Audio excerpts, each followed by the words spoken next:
Hello everyone, welcome back to my channel.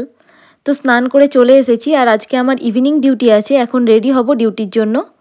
আমার একটা পুরনো ভিডিওতে আমি একটা কমেন্ট পেয়েছিলাম যে নার্সিং ইজ এ স্ক্যাম। তো আজকের ভিডিওটাতে আমি তোমাদের সাথে শেয়ার করব নার্সিং কমপ্লিট করার পর তোমাদের কাছে কি কি জব অপরচুনিটিস রয়েছে, সে তুমি জিএনএম নার্সিং করে থাকো বা বিএসসি নার্সিং করে থাকো। তো চলো আজকের ভিডিওটা শুরু করা যাক। প্রথমেই আমি স্ক্যাম মানে কি সেটা একটু তোমাদের সাথে শেয়ার করতে চাই। স্ক্যাম মানে হচ্ছে প্রতারণা, যেখানে কেউ ইচ্ছাকৃতভাবে মিথ্যে কথা বলে বা ভুলভাল তথ্য দিয়ে তোমাকে ঠকানোর চেষ্টা করে, সাধারণত টাকা, ব্যক্তিগত তথ্য বা অন্য কোনো মূল্যবান জিনিস নেওয়ার জন্য। আজকাল অনেকেই বিএসসি নার্সিং বা জিএনএম নার্সিং কমপ্লিট করার পর জব না পেয়ে বাড়িতে বসে রয়েছে। অনেকে তো আবার প্রাইভেট কলেজ থেকে অনেক টাকা খরচা করে নার্সিং কমপ্লিট করার পরও জব পায়নি। তো সেক্ষেত্রে তাদের নার্সিংটাকে একটা স্ক্যাম মনে করার যথেষ্ট কারণ রয়েছে। আমি নিজেই প্রাইভেট কলেজ থেকে বিএসসি নার্সিং কমপ্লিট করেছি 2020 সালে, এবং সেই সময় 2016 থেকে 2020 পর্যন্ত আমার বিএসসি নার্সিং কমপ্লিট করতে শুধুমাত্র টিউশন ফিস লেগেছে প্রায় 2.5 লাখ টাকা মতো। এছাড়াও বই, হোস্টেল চার্জ এবং অ্যাডিশনাল যে খরচাপাতি সেগুলো তো রয়েছেই। আর এই ফিস দিনকে দিন বাড়ছে। আর যারা গভর্নমেন্ট কলেজ থেকে পড়েছো বা পড়ছো, সেক্ষেত্রে টিউশন ফিস বাদ দিয়ে বাকি যে অ্যাডিশনাল খরচা সেগুলো তোমাদের ক্ষেত্রেও সেম। তাই এত টাকা খরচা করে এবং সময় ব্যয় করে নার্সিং করার পর যদি চাকরি না পাও, তাহলে সেটাকে স্ক্যাম বা প্রতারণা বলার যথেষ্ট যুক্তি রয়েছে। নার্সিংয়ে ভর্তি হওয়ার সময় তোমরা অনেকেই শুনেছো যে নার্সিং কমপ্লিট করে বেরোনোর পরই তোমরা সরকারি হসপিটালে চাকরি পেয়ে যাবে। কিন্তু নার্সিং কমপ্লিট করে বেরোনোর পরও তোমরা কোনো প্রাইভেট হসপিটালেই চাকরি পাচ্ছ না। আর এখনও পর্যন্ত West Bengal state government staff nurse রিক্রুটমেন্টেরও কোনো খবর নেই।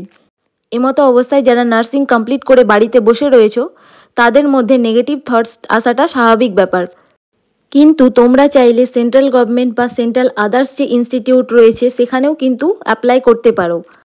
শুধুমাত্র ওয়েস্ট বেঙ্গল স্টেট গভর্নমেন্টের হসপিটালগুলো ছাড়াও আদার্স যে জব অপরচুনিটিসগুলো রয়েছে জিএনএম এবং বিএসসি নার্সিং স্টুডেন্টদের জন্য, চলো সেগুলো একবার দেখে নেওয়া যাক। বিএসসি নার্সিং বা জিএনএম নার্সিং কমপ্লিট করার পর যে জব অপরচুনিটিসগুলো রয়েছে সেগুলোর উপর আমি একটা ডিটেল ভিডিও শেয়ার করব। কিন্তু আজকের ভিডিওটাতে আমি ওভারঅল কিছুটা তোমাদের ধারণা দিতে চাই যে তোমরা কি কি জবের জন্য নিজেকে প্রিপেয়ার করতে পারো।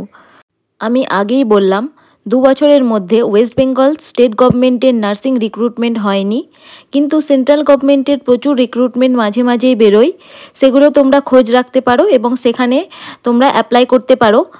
রিসেন্ট কিছু মাস আগেই ইএসআইসি নার্সিং অফিসার রিক্রুটমেন্টের একটা এক্সাম হয়েছে, এবং কিছু মাস আগে আরআরবিরও একটা এক্সাম হয়েছে রেলওয়ে রিক্রুটমেন্ট বোর্ড থেকে।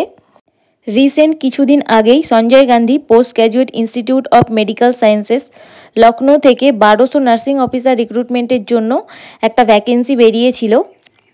পিজিআইএমআর post graduate institute of medical education and research থেকে 50 নার্সিং অফিসার রিক্রুটমেন্টের জন্য একটা নোটিশ বেরিয়েছে, যার form fill up already start হয়ে গেছে এই মাসের 4 তারিখ থেকে, আর চলবে পরের মাসের 4 তারিখ পর্যন্ত। এছাড়াও জিপমার Jawaharlal institute of post graduate medical education and research থেকে 400 নার্সিং অফিসার রিক্রুটমেন্টের জন্য একটা নোটিশ বেরিয়েছে, যার ফর্ম ফিল আপ এখনও শুরু হয়নি, তবে খুব তাড়াতাড়ি শুরু হবে। তোমরা যদি ফর্ম ফিল আপ করতে চাও তাহলে অবশ্যই ওদের অফিসিয়াল ওয়েবসাইটে নজর রাখো। এছাড়া রেলওয়ে রিক্রুটমেন্ট বোর্ড থেকে 400 নার্সিং অফিসার রিক্রুটমেন্টের জন্য একটা নোটিশ বের হয়েছে, এরও ফর্ম ফিল আপ শুরু হবে খুব তাড়াতাড়ি। এইমসের নার্সিং অফিসার রিক্রুটমেন্টের জন্য বছরে 2 বার nursing officer recruitment common eligibility test হয়ে থাকে। নরসেট 8-এর এক্সাম হয়েছে এপ্রিল মাসে if I am not wrong, আর নরসেট 9-এর এক্সাম রয়েছে সেপ্টেম্বর মাসে। এই এক্সামের মাধ্যমে কিন্তু ইন্ডিয়ার সব এমসে নার্সিং অফিসার রিক্রুট করা হয়, তাই তোমরা বুঝতেই পারছো ভ্যাকেন্সিটা কিন্তু হিউজ অ্যামাউন্টেই হবে। এছাড়াও নিমহ্যান্স, আরএমএল, কেজিএমইউ থেকে নার্সিং অফিসার রিক্রুটমেন্টের জন্য অ্যাডভার্টাইজমেন্ট বেরোয়। এখানে বিএসসি নার্সিং স্টুডেন্টদের জন্য কোনো এক্সপিরিয়েন্স লাগে না, তোমরা রেজিস্ট্রেশন হাতে পাওয়ার পরই অ্যাপ্লাই করার জন্য এলিজিবল হবে। কিন্তু জিএনএম নার্সিং স্টুডেন্টদের জন্য কোথাও 2 বছর, কোথাও 1 বছর 50 বেডের হসপিটালে এক্সপিরিয়েন্স চাই। তাই যারা জিএনএম নার্সিং স্টুডেন্ট আছো তারা যদি কোথাও এক্সপিরিয়েন্স করার সুযোগ পাও কোনো প্রাইভেট হসপিটালে, তাহলে অবশ্যই এক্সপিরিয়েন্স করো। আর যদি এক্সপিরিয়েন্স করার সুযোগ না পাও তাহলে পোস্ট বেসিক বিএসসি নার্সিংয়ের জন্য প্রিপারেশান নাও এবং পোস্ট বেসিক বিএসসি নার্সিংটা কমপ্লিট করে নাও। তো তোমরা বুঝতেই পারছো বিভিন্ন সেন্ট্রাল গভর্নমেন্ট ইনস্টিটিউট থেকে মাঝে মাঝেই ভ্যাকেন্সি বেরোয়, এবং তোমরা যদি প্রিপারেশন নিয়ে সঠিকভাবে এক্সাম দাও তাহলে অবশ্যই তোমরা নিজেদের একটা সিট সিকিওর করতে পারবে এই সেন্ট্রাল গভর্নমেন্ট ইনস্টিটিউটগুলোতে। এবার তোমরা বলতে পারো যে এই এক্সামগুলোতে কম্পিটিশান অনেক বেশি, সিট অনেক কম, এবং ইন্ডিয়ার প্রত্যেকটা স্টেটের যে বিএসসি নার্সিং এবং জিএনএম নার্সিংয়ের ক্যান্ডিডেটরা এই এক্সামগুলো অ্যাপিয়ার করে, সেক্ষেত্রে তোমার এই পরীক্ষায় সিলেক্ট হওয়ার সুযোগ অনেক কম।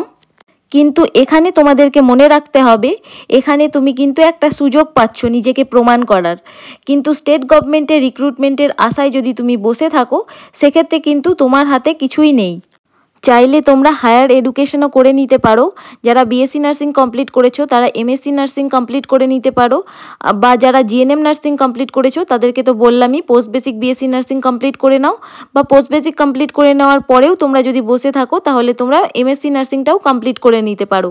সেক্ষেত্রে তোমরা একটা মার্কস অ্যাড অন করতে পারবে এবং তোমাদের যে এডুকেশনাল কোয়ালিফিকেশান এটাও বাড়লো। সেক্ষেত্রে তোমরা বিভিন্ন কলেজে অ্যাজ এ টিউটর হিসেবে জয়েন করার সুযোগ পাবে।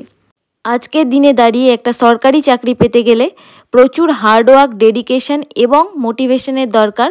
তাই তোমরা এটা আশা করো না যে তোমরা খুব সহজেই পাস করে বেরিয়েই সরকারি চাকরি পেয়ে যাবে। আরও একটা জিনিস তোমাদের মাথায় রাখতে হবে, লাস্ট কয়েক বছরে যে হারে নার্সিং কলেজ এবং নার্সিং স্টুডেন্টের সংখ্যা বেড়েছে, সে হারে কিন্তু সরকারি বা বেসরকারি হাসপাতালের সংখ্যা বাড়েনি, এবং সরকারি রিক্রুটমেন্টও বন্ধ আছে। সেক্ষেত্রে প্রাইভেট হসপিটালেও চাকরির সুযোগ কমে গেছে। তাই এখনকার সিচুয়েশনটা খুবই নর্মাল।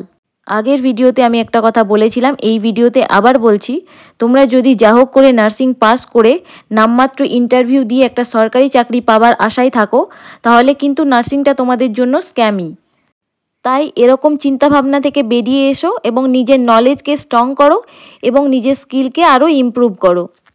তাই ভিডিও শেষে একটাই কথা বলবো, তোমাদের নলেজ আর তোমাদের স্কিলটাকে এতটা শক্তিশালী করো যাতে করে তোমরাও একদিন আয়নার সামনে দাঁড়িয়ে বলতে পারো, I am proud of being a nursing officer.